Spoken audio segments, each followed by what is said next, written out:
Shabbat Shalom. Well, this makes us look like we are in a vast cavern somewhere out there.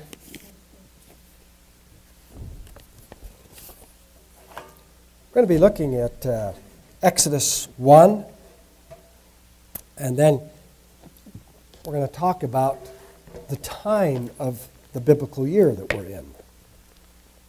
And you might know what that is and you might not. How many of you saw the new moon?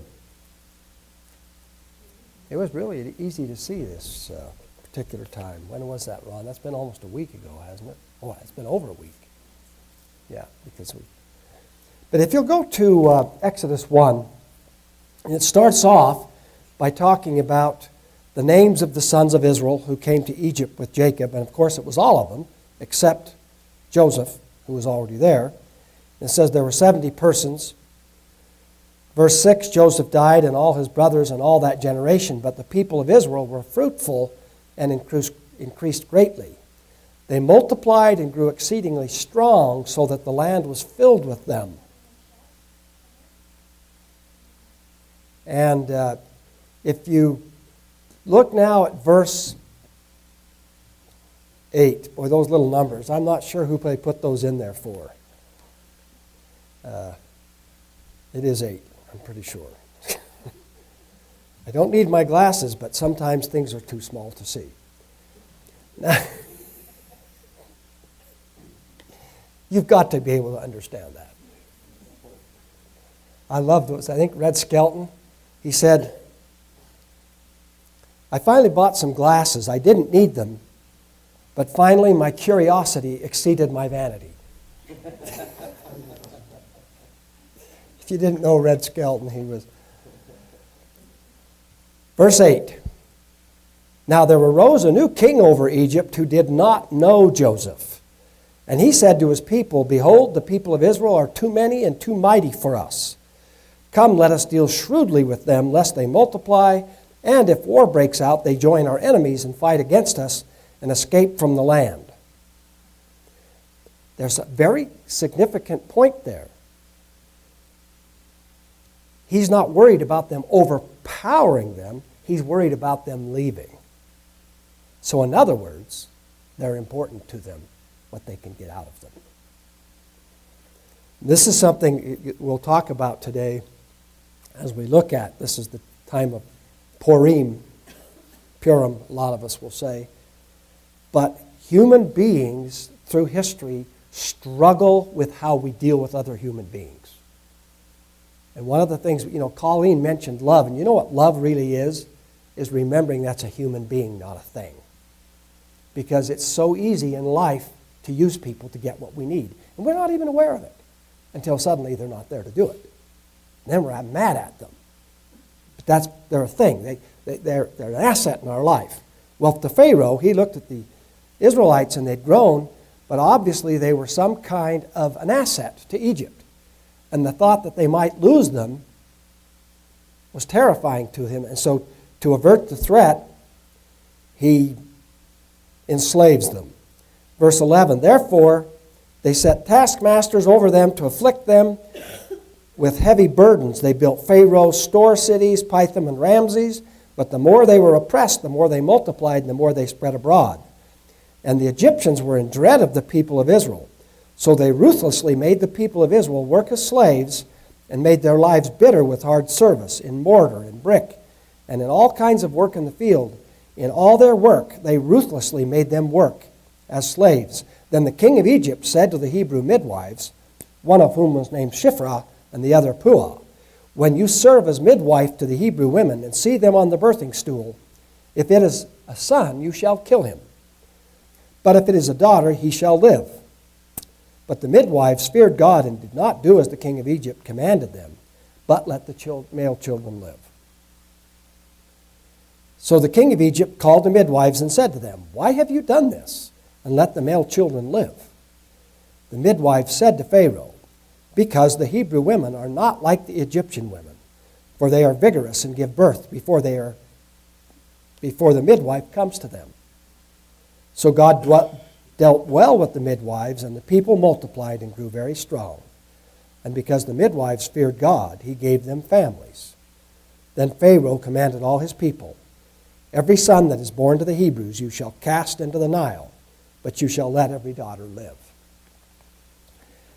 All of this stems from one thing. If you go back up to verse, whatever little number that was it 8? There was a Pharaoh who didn't know Joseph. And what does that mean? Well, it certainly at least means this. He wasn't aware of who Joseph was as a person. He didn't know what Joseph had done for Egypt. He wasn't aware of what a wonderful, good Joseph and his people had been. And Joseph and his descendants had become just things out there.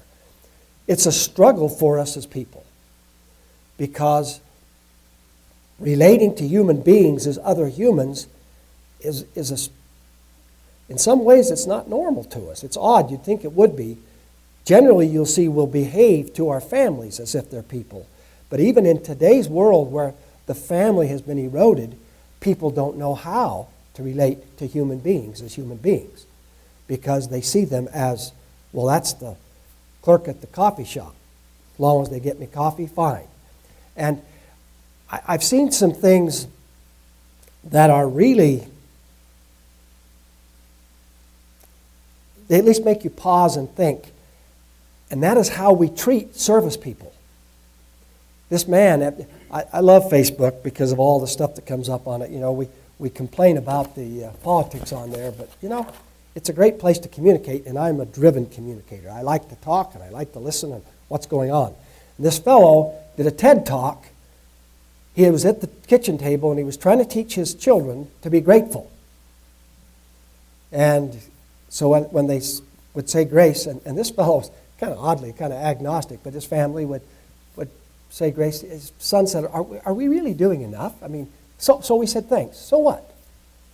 And you know how kids can kind of get under your skin. He got thinking about it, and he thought, well, I'm going to take the time, and I'm going to thank everybody that was responsible for this cup of coffee that I'm having this morning.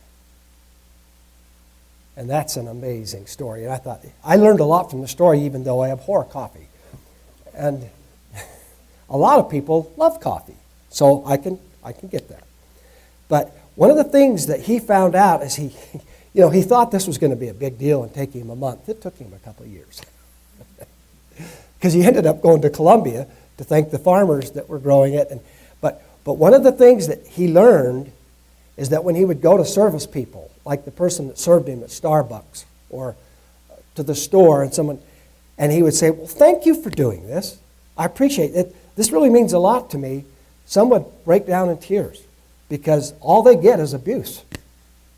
People come in, it's not hot enough, it was the wrong flavor, you did this, you did that. They don't even see them as a human being. They're a slave. We were not created to treat other people as things. But it's a natural thing in a bad sense. And I really I enjoyed this. I wish I could remember the fellow's name, I'll try to find it.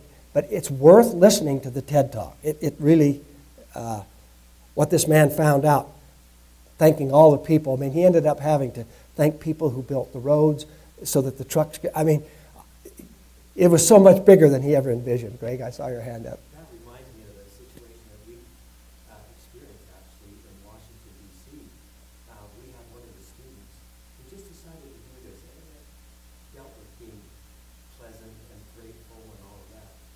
He stood at the top of an elevator at Union Station in Washington, D.C. And every person that came up the elevator, he said, "Good morning." And the people did not know how to respond. What is this weirdo standing at the top of the elevator and saying, "Good morning"? He got a cue to respond, but the vast majority said, "All right, I'm on my way to work. I got stuff to do. I can't play." No, and I think when you look at this story and the way it starts off, I used to puzzle about why does it say there was a Pharaoh who didn't know Joseph? And it makes all the difference in the world when you know somebody. And see, this is why I tend to, and I probably inherited this from my father. But when I find somebody who works on my car, who does anything that I get to know them personally, I'll always go to them. Because it doesn't matter if it's a little more money, because I know them. And this is really how a successful business works, is that it remembers it's a business that's got to supply people's needs, but it treats people as people.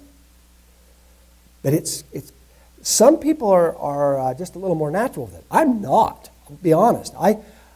My personality can very much be down the road, get where you're going, and be nice to people, but they're people, these are assets on the way to where I'm going, and if they get in the way, sweep them out and keep going. And it's really not a good way to live. And what you said, Greg, is so true. I don't know why it is, but when you go to different places in the country, have you noticed that some areas are just friendlier than others? The East is not the friendliest place I've ever been. I don't know what. But in any case, one of the pictures that comes out of this is the hatred of God's people. And of course, this is a specific people. The descendants of Abraham through Isaac, Jacob, his sons.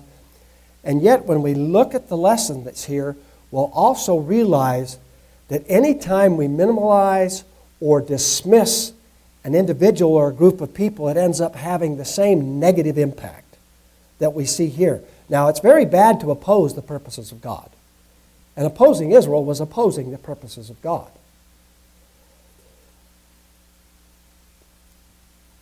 Another thing I want to bring out before I'm going to start talking about the story of Esther, which is a very significant story. And I think, Sharon, we have a Purim party on Tuesday. Yes. Come to the Purim party. You can boo. Who do we boo at Purim? Haman. And we eat hamantaschen. Have you ever had hamantaschen? It's good. A little tricornered. There's some silly things with, but one of the things, there are quite a few things that we take a look at here, but this objectifying people, and then I'm trying to think, and thinking can be dangerous at my age. Like I'm always telling my kids, of all the things I've lost, the one I miss the most is my mind.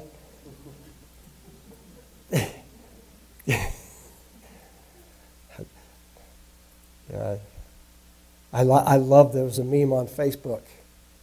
What's wrong with me? I can remember all the songs, all the words to the 80s songs, but I don't remember why I'm in the kitchen.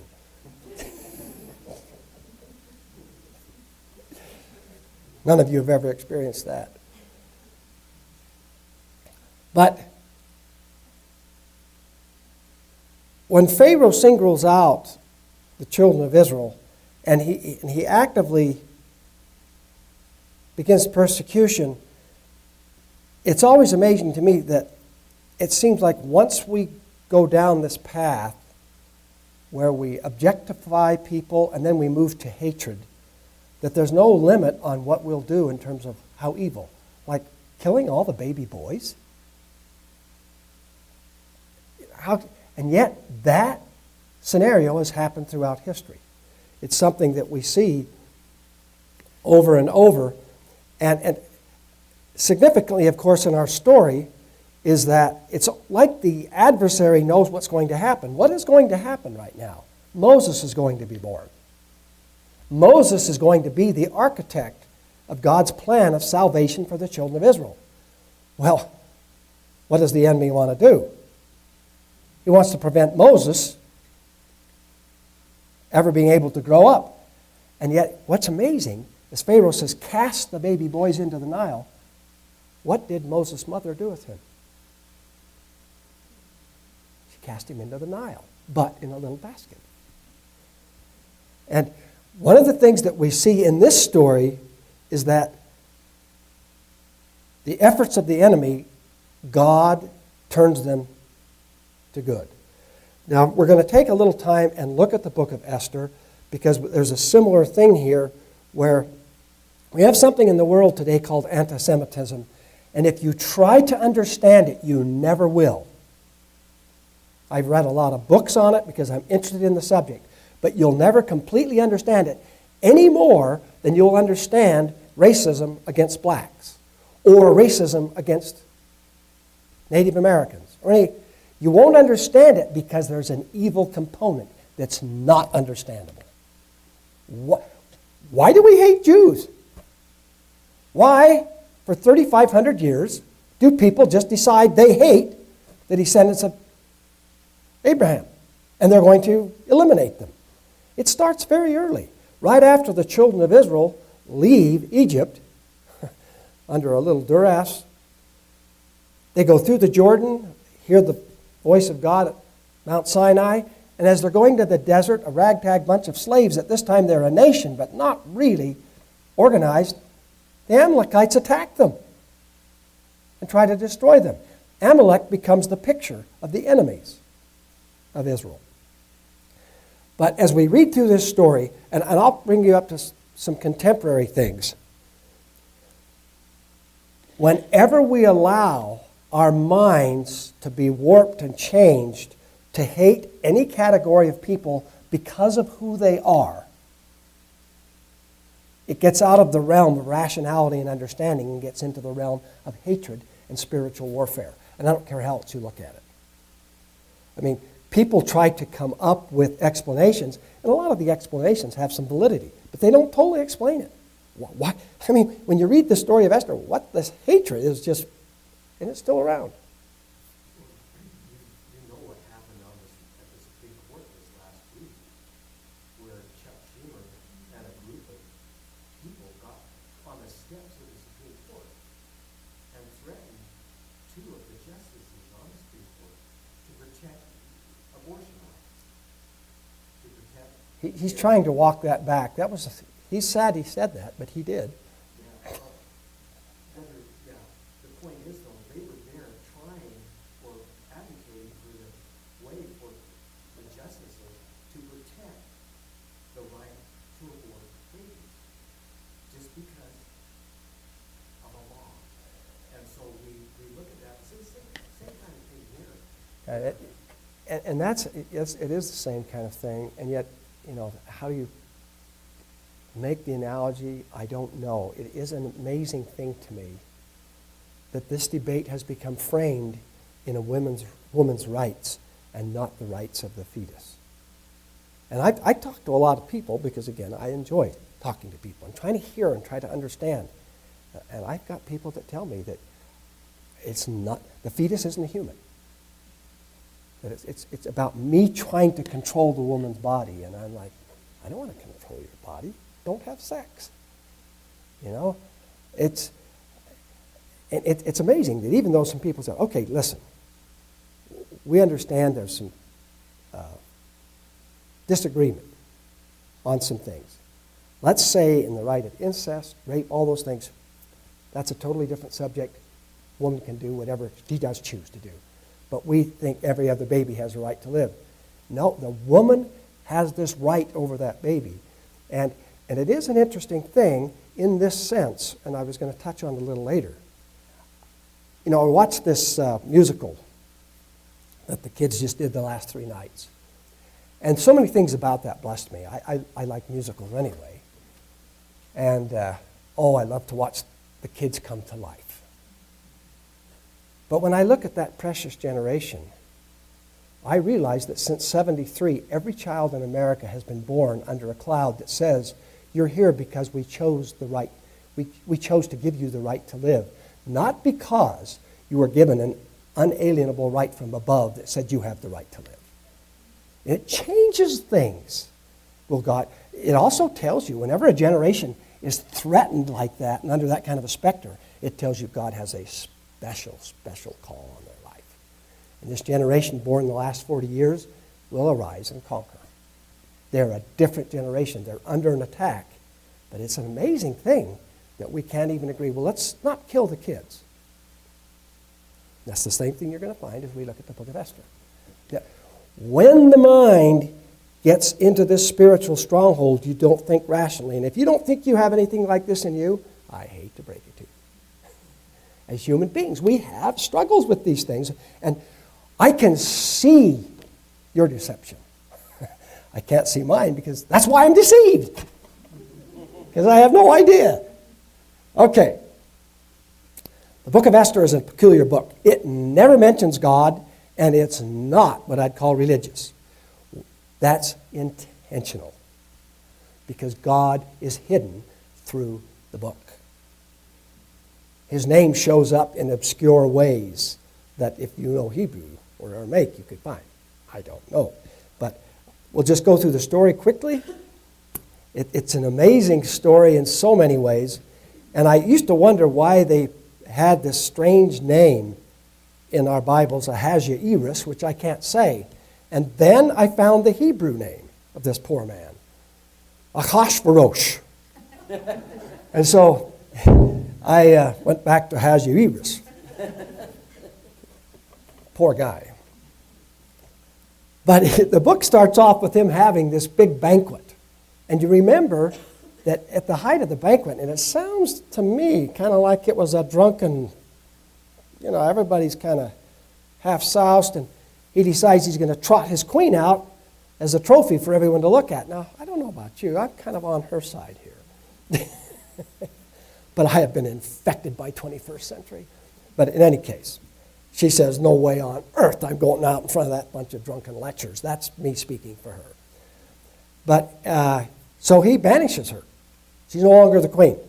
And he talks to his wise men, and I think you all remember, they said, oh, you can't have the men of the land, the women of the land seeing a woman telling the men what to do, so you've got to take strong measures here.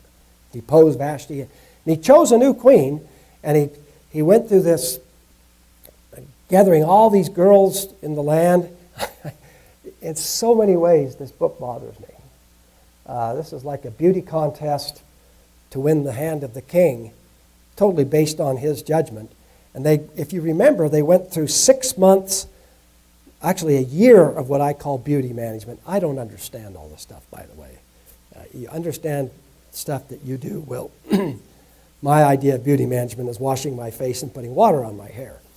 So,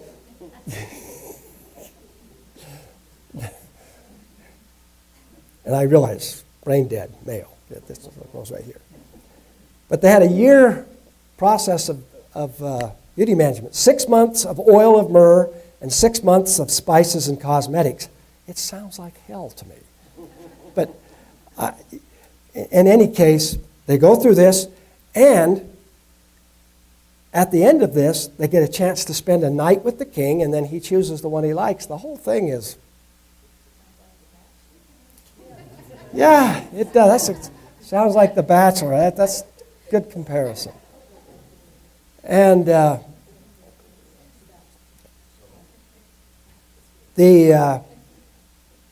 a little girl in the book, and her name is Hadassah.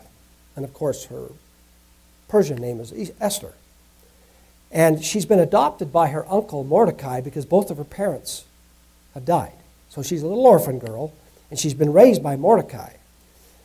And for whatever reason, Mordecai tells her not to reveal her identity. And so a theme of the book of Esther is the truth is there, but it's not plain. You have to look for it.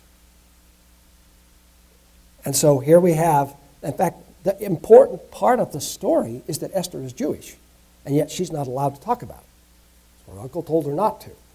Well, she goes through this year of treatments, and she's a very bright girl. She talks to the man who, I don't know what you'd call him, it probably gives him a name. Haggai is his chief eunuch, and he's really over the harem. And she does everything he tells her to. And so when she presents herself to the king, he is smitten, and she becomes the new queen. This big banquet is held, and she's officially designated as the queen. And so Mordecai hangs around the palace now as much as he can to make sure everything's all right. Well, one night he's there, and he hears a couple of the king's officials conspiring against Ahasuerus. And so he gets a message to the king that these two of your officials are conspiring to assassinate you. Well, the men are caught and hanged, and the king forgets about it. This becomes part of the story because, again, this whole concept hidden where you can't see it. One of the king's officials, and this is another one, named Haman, becomes the king's chief viceroy.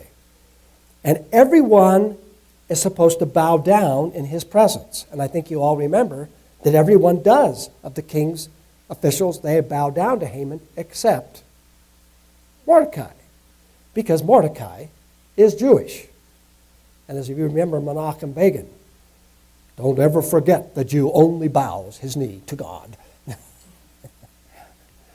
And he wouldn't. And this enraged Haman. It happened a couple times, and Haman was so mad, he got some of his friends together, and they cast the lot, which is called a pour. P-U-R. It's not pure, but we say pure. And they picked a date for when they were going to exterminate the Jews. Now, stop and think with me for a minute. How in the world do you take one person of a group of people offending you and decide to eliminate the whole race? This is how smart most racism and most genocide is. Some little thing offends people, some little, and you obsess on it, you rehearse it. I mean, I don't know how many of you remember the fellow named Dylan Roof that went into the church, I think it was in North Carolina. I don't remember. He went in late in the evening, and they were holding a prayer meeting. They invited him in graciously. It was a black church. They were happy to have him there. They sat down, they started the prayer meeting. He stood up and killed 9 people. And when they got talking to him, he had been rehearsing through some of these websites and some of this information how blacks were destroying the country. How many of you know that's the dumbest thing you've ever heard in your life? Because in case you hadn't noticed, blacks are like whites. They're good ones, bad ones, in-between ones, productive ones, not. But you can rehearse something, or you can take... How many of you know that when we take offense, we're not particularly smart? It robs us of reason. So Haman deciding he's going to destroy all the Jews because he's offended by one it's outside the pale of rationality. Well, he devises a plan to destroy all of the Jews, and he tricks the king into supporting his plan, and this was to take place on the 13th of Adar, which is the month that started Tuesday. So we are... Next Tuesday is the 15th day of this month. So on the 13th, it would be Sunday this year, the 13th. And they sent letters to all the king's provinces to destroy, to kill, and to annihilate all the Jews, both young and old, women and children, in one day on the 13th of the 12th month, which is Adar. That's the last month of their year, except the years they have leap months, which is 7 out of 19, which is very confusing. And they are able to take, it's legal to take all their possessions as plunder. Well, Mordecai finds out this news, and of course he's plunged into grief, and all of the Jews of this area, particularly, I think Shushan is where they lived, they're walking in sackcloth and ashes. Esther calls her uncle and says, "What's going on? What are you so unhappy about?" She finds out that there's this date scheduled to destroy all the Jews, and Mordecai says something to her. He says, "Don't think that just because you're in the palace that you'll be safe from this, and who knows but what God put you in this position at this time to save your people."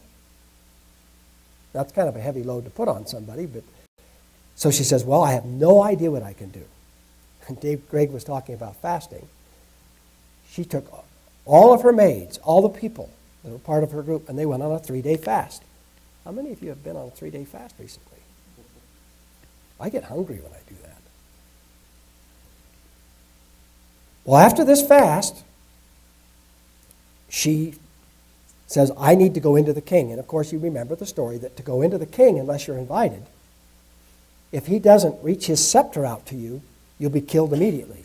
I mean, the guards there with the king, they don't need to be told to kill you. They need to be told not to. That's how the king is protected. But she says, this is what I'm to do. So she goes into the king, and of course, he's delighted to see her, stretches out a scepter, and he says, what would you want? Up to half the kingdom. And I'm always wondering, why do kings do this? If they say this to everybody, they're not going to have much of a kingdom. A half, a half, a half. She says, I would like to have a banquet with you and Haman today. And he says, fine. And when Haman finds out that he's invited to this, he's just puffed up with pride and so happy. And at the banquet, she says, I want to do this again tomorrow. And the king says, fine. Haman says, fine. And then Haman runs home feeling so good because he's not only a favorite of the king, now he's part of the queen's inner circle. And he runs home, he runs into Mordecai again, just blows him away because, of course, Mordecai does not bow down to him again. And he's so angry, he goes home, and he builds a gallows to hang Mordecai on. Well, back at the palace, and again, the story is wonderful. The king can't sleep. How many of you know what it's like to have insomnia? Oh. I love the nights I just sleep straight through. But the king can't sleep. And you know, there's nothing better when you can't sleep than to read history. So,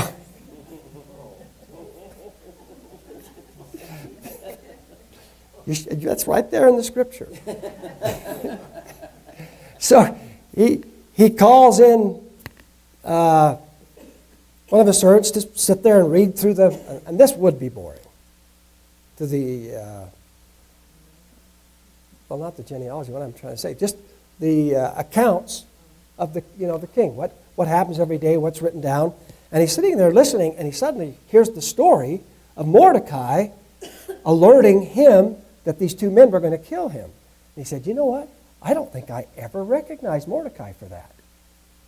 And so he was kind of bothered by that. And so the next morning, Haman is coming to the palace, to the king, to ask him for permission to hang Mordecai. Well, before, when the king Ahasuerus sees Haman, he's delighted to see him. And Haman thinks, boy, this is good for me. And so he says, what should I do for the man that I delight to honor?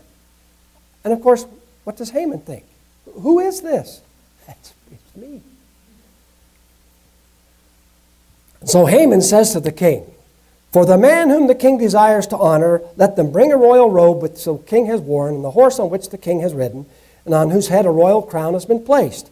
And let the robe and the horse be handed over to one of the king's most noble princes, and let them array the man whom the king desires to honor, and lead him on horseback through the city square, and proclaim before him, thus it shall be done to the man whom the king desires to honor. Then the king said to Haman, thus it shall be done to the man. Please take quickly the robes and the horses you have said, and do so for Mordecai the Jew.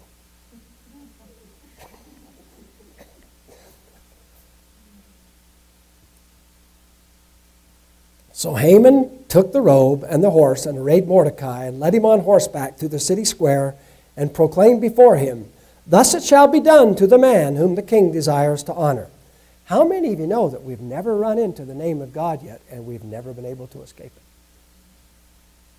You can see God in everything that's happening. Now Haman returns home, his head covered and in disgrace. His wife Zeresh and his wise counselors tell him that if Mordecai is Jewish, that Haman is doomed and Mordecai will be his undoing. So in the middle of this upheaval, the king's men arrived to take Haman to the palace for his banquet. Now, at this second banquet, Esther unburdens her heart to the king and says, if you wonder why I'm so upset, me and my entire people are doomed to be slaughtered. And the king says, well, who's behind this? Who did this? And she says, Haman. Well, at that point, the king is so angry, he goes out. He's beside himself. Well, Haman jumps down on the couch beside Esther to plead for his life, and the king comes back in and thinks he is propositioning or threatening, whatever, and he says, his guards see the king's look, they put a cover over Haman's head and go hang Haman on Mordecai's gallows. Now Esther says, what can we do? And I love this. I don't know how many of you grew up with the statement, the decrees of the Medes and the Persians. They can't be backed up. They can't be retracted. Well, the king says, I can't take this back. This is going to happen on the 13th, but we can change what the Jews can do about it. And so, of course, all the Jews were told they could defend themselves. All the Jews were told that their possessions could not be taken from them. Anyway, the whole thing was turned around, and it became a day of great celebration for the Jews. And I'll read here from Esther 9. The Jews undertook what they had started to do and what Mordecai had written to them. For Haman, the son of Hammedatha the Agagite, and if you know your genealogy, the Agagites come from the Amalekites, come from Esau. They come from the grandson of Esau, actually. And this is a biblical enemy to the Jews.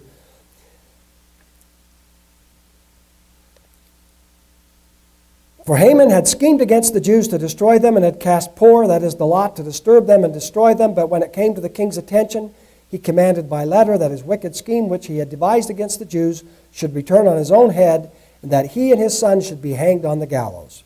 Therefore they called these days Purim, after the name of Por. And because of the instructions in this letter, both what they had seen in this regard and what had happened to them, the Jews had established and made a custom for themselves and for their descendants, for all those who allied themselves with them, so that they would not fail to celebrate these 2 days according to the regulation. That's the 14th and the 15th day of the month of Adar, which would be this next week, Monday and Tuesday. These days were remembered and celebrated throughout every generation, every family, every province, every city, and these days of Purim were not to fail from among the Jews, or their memory fade from their descendants. The command of Esther established these customs, and it was written in the book. Now, that seems kind of like a historical thing, and it seems like, why would you make such a big deal about it? But if you know your history, this happened over and over. At the time of Hanukkah, the same thing had happened. And in this particular event, the Seleucids did not want to destroy Jews. They wanted to destroy Judaism. So if the Jews would renounce the Torah, not circumcise their babies, not keep Sabbath, they'd be okay. And they actually were hanging all the mothers who circumcised their baby boys, and those who kept the Sabbath.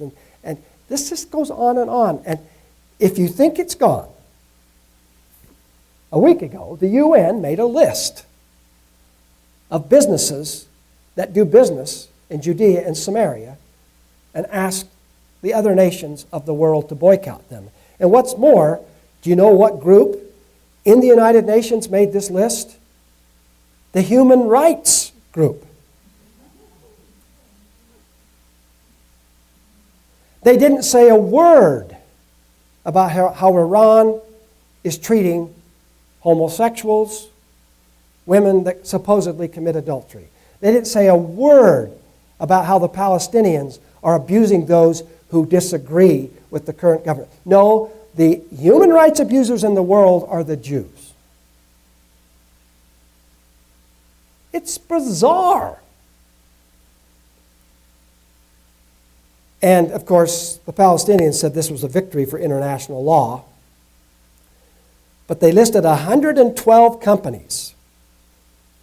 Most of them are Israeli companies. There are 18 international companies that were listed. Motorola, Airbnb, TripAdvisor, Expedia, General Mills. Their sin is doing business with people that live in Judea and Samaria.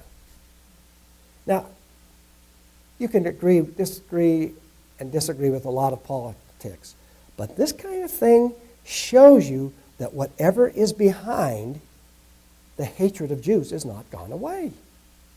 It's one of those things, I scratch my head, and how in the world? And this will get a little political. And I always tell people, I realize I've been harmed politically. I was born with a Republican gene. I try to keep it under control. In Baker, they don't even laugh. But I'm not as bad as my dad, who said the Holy Spirit is a Republican.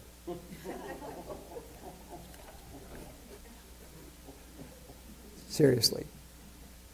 In the last election in Britain, the one we just got done, the reason that the Conservatives had this huge victory, in my opinion, was that Labour ran a man named Jeremy Corbyn, who is an ardent anti-Semite. And the Jews of Britain stood up and said, you can't vote for this man. The liberals stood up. You can't, because he is committed to a policy of destroying us, and especially the nation of Israel. And I bring this out not to pick on Jeremy Corbyn, but to say it is still okay in the world to have the spirit of Haman.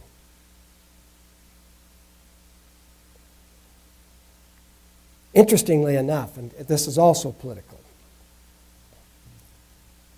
Bernie Sanders, who is Jewish, wouldn't go to AIPAC and speak because he said that it gives bigots a platform for racism. AIPAC is composed, it means the American Israel Public Affairs Committee. Now, I do realize if you don't think that the Bible has any validity and that God gave that land to the descendants of Abraham, that might skew your opinion a little, but let's be real about this. Most people are unaware that at the time of the UN's granting of the right for Israel to have a state, that the only nation that was there was not a nation.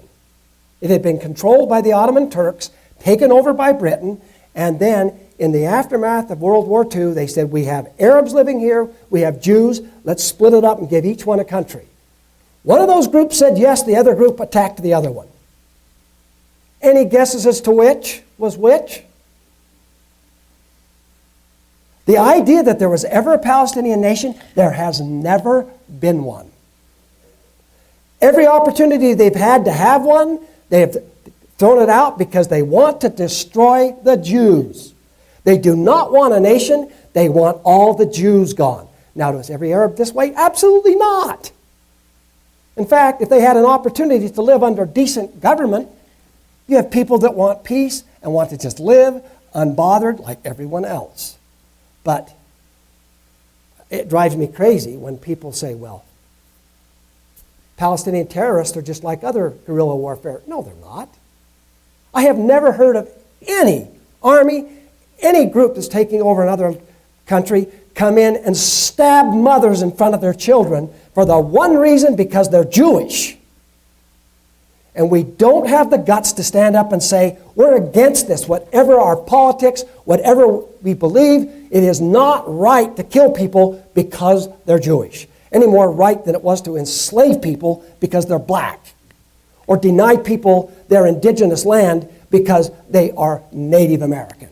All of those things are wicked, sinful, and they remove people from the indigenous ground they spring from, and the Scripture tells us that it isn't an accident where you're born. When we came into this country, we did some horrific things. Not everybody, but some things. And it all plays into this.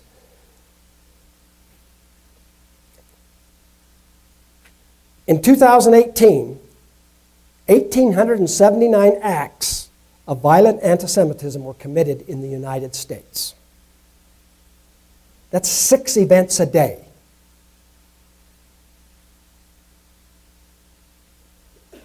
We celebrate Purim, because it's not quite over. We do not enhance Jews or Israel by turning around and doing it to other people groups.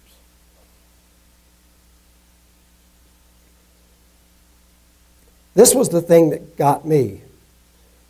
The Anti-Defamation League did a worldwide survey. Can anybody guess here, out of 7 billion people on the face of the earth, how many of those would you say had anti-Semitic views, if you were guessing? What percentage? Over 1 billion people. Here is the part that I loved. Of the 26% of people who held anti-Semitic views worldwide, 70% had never met a Jew.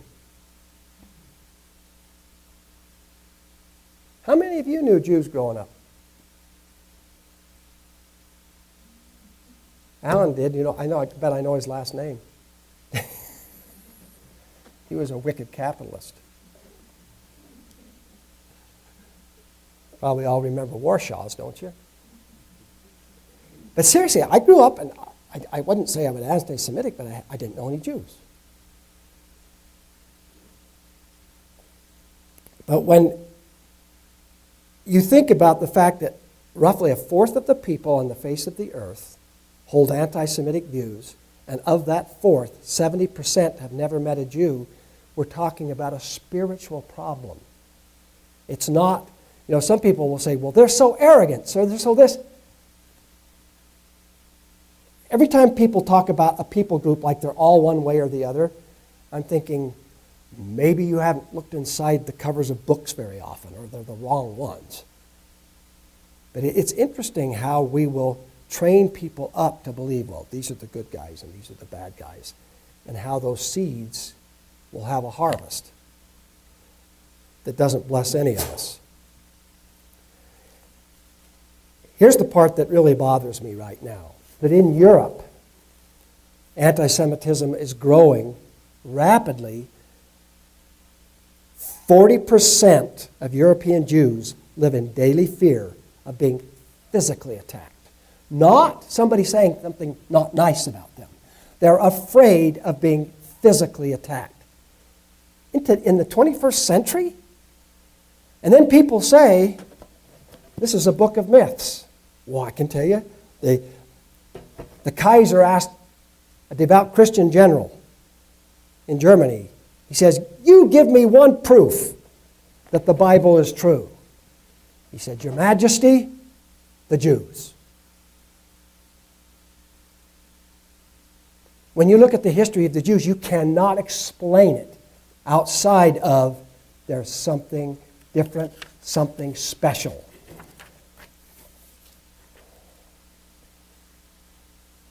I need to bring this to a close. God's people have always been under some kind of an attack. Again, I realize this is coming from the viewpoint of faith. But Sarah was what? She was barren. Rebecca, barren. Rachel, barren. What happened to Joseph? His brothers were going to murder him, and then in a stroke of sheer generosity, they sold him into slavery. Moses was slated to die, rescued from a basket. The entire Egyptian kingdom was arrayed against the nation of Israel. In fact, Pharaoh let them go, and then what did he do? He decided, I can't let this asset go, and he got his whole armies and chased them. What saved them? The Red Sea.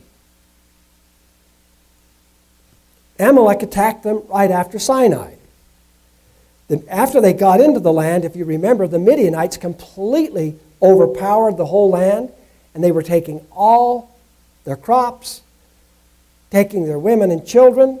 What saved them again? Gideon. But really the hand of the Lord. If you remember the stories in the book of Judges, what happened to the tribe of Benjamin? It was nearly eradicated. It was a miracle they were saved. And what's interesting, what tribe was the first king? Benjamin. Where's the temple built? in the tribal territory of Benjamin. Who was the first apostle to the Gentiles? Saul, Benjamin. If you take the time to look at your Bible, you'll see the same pattern you see through the book of Esther. It doesn't come out and tell you. You have to look. But you will notice that Satan puts this impossible barrier, this complete obstruction, and God miraculously brings his people through it. We all know about Solomon left the United Kingdom to his son Rehoboam. It's split. Jeroboam went with the north. The northern 10 kingdoms have never been an observable entity since. This is almost 3,000 years ago. Assyria took the northern kingdom into exile, 722. The Jews went into exile in about 586. They did come back.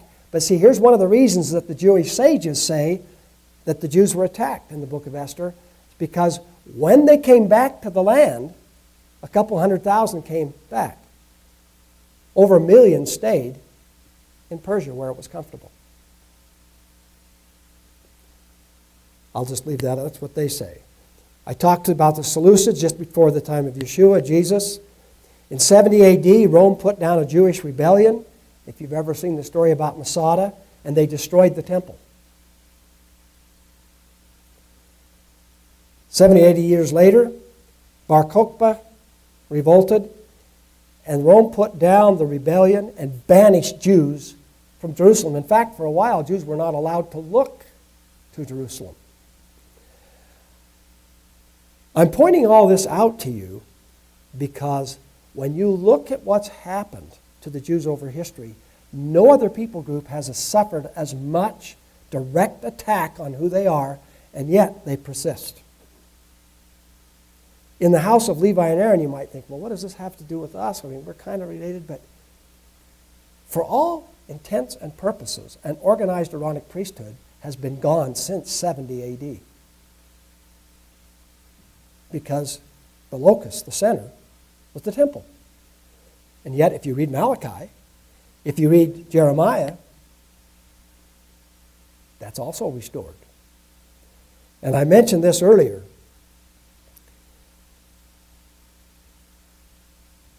In 1973, we legalized abortion. It's significant to me that that ruling was made on the Supreme Court because the lady that's called Mary Rowe, that's not her name and I forgot her real name, but she said that she had been, I think she said it was non-consensual. I don't know if she said it was rape, but in any case, it was a hard luck case. It was, the court ruled in her favor. Later she came out and admitted, no, she got pregnant through a consensual relationship with her boyfriend. And of course, as you all know, before she died, she completely became pro-life because the group she was working with, the pro-choice group, was in the same building as another pro-life group, and a minister befriended her. Stopped in every day, got her coffee, talked to her, saw how he was not interested in making her any different. He just wanted to love her. She had never experienced this. And she came to the Lord, and she completely repudiated everything that had to do with the decision, Roe versus Wade. I'd be the first to say I think women should have control of their bodies. But I have this little problem that I know enough science to know that you, the mother, me, the father, someone else, when you make a zygote, we have an individual with a different set of DNA. Everything about this new individual is unique and separate. We cannot be saying this is part of the woman's body, because it is, but it isn't. What we have to say is it's not human. And it won't become human until some point. And what's amazing right now is this, Schumer, who's Jewish, by the way, what he's saying, he's terrified, and all these women are terrified that we're going to take away their right to choose. And I'm thinking, why not come up with that? Let's not fight over abortion for a couple of years. Let's say, let's make sure that every baby that is conceived, that every baby that is born in the womb of a woman is cherished and loved, and there's a place in this planet. Do you know there's nothing that's as hard on this generation right now as being born and not knowing that they matter enough that they had the right to be born. Their dad and their mom had to give it to them. I'm telling you that I agree with the Declaration of Independence, that your right to be born was given you by God and not your dad and your mom. And we have no idea because, you know, a lot of us like me, I didn't grow up under that. When I was born, every child had the right to be born. But now, and I don't think we recognize that barrier, in a sense, it's put a cloud over one of the most important generations to ever be born, the last 40 years. And so we see the problems they're going through in so many ways. How many of you know that depression among youth is skyrocketing? Suicide is a real issue. There are all kinds of, and it's, you know, we hear all this put down of generation. I don't know what generation we're on. I know my generation has a very unfortunate name. We're boomers. Boom. But I think as we close here today, I like what the writings say, that the new generation will arise and conquer. And I think that describes, hopefully all of us, but especially this generation that's just like Moses, just like Yeshua. What did Herod do when he couldn't find Yeshua? Killed all the babies, all the baby boys. There are a lot of pro-choice people that are wonderful people that have no concept of what they're doing. We do not need to hate them. What does that accomplish? But we do need to create an environment where babies are treasured. And how many of you know, another thing about this generation that was attacked is they're not getting married. There has never been a generation that's marrying at as a lower rate is happening right now. And everyone's telling you that we've got all this population issue. We've got too many people. The United States is in negative population growth. Europe is in population negative growth. Russia is in negative population growth. The United Kingdom is in negative population growth. Japan is in negative population growth. China is soon to be at negative population growth. And this sounds wonderful until you suddenly realize our infrastructure can't, in Europe, the infrastructure can't handle the few number of people, and they're paying people to have children. That's not working. Because we somehow took away the value, but it will be restored. That's part of the day we live in. It's that, you know, when you read the story of Purim, when you read the story of Moses, the story of Yeshua, these stories all give us hope that God has resurrection in this time. Let's stand. That's enough preaching.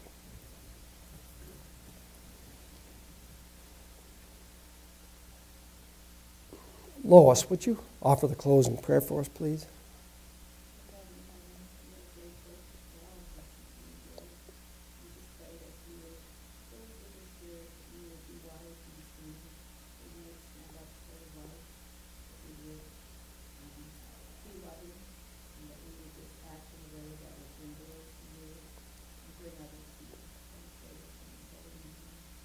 Amen.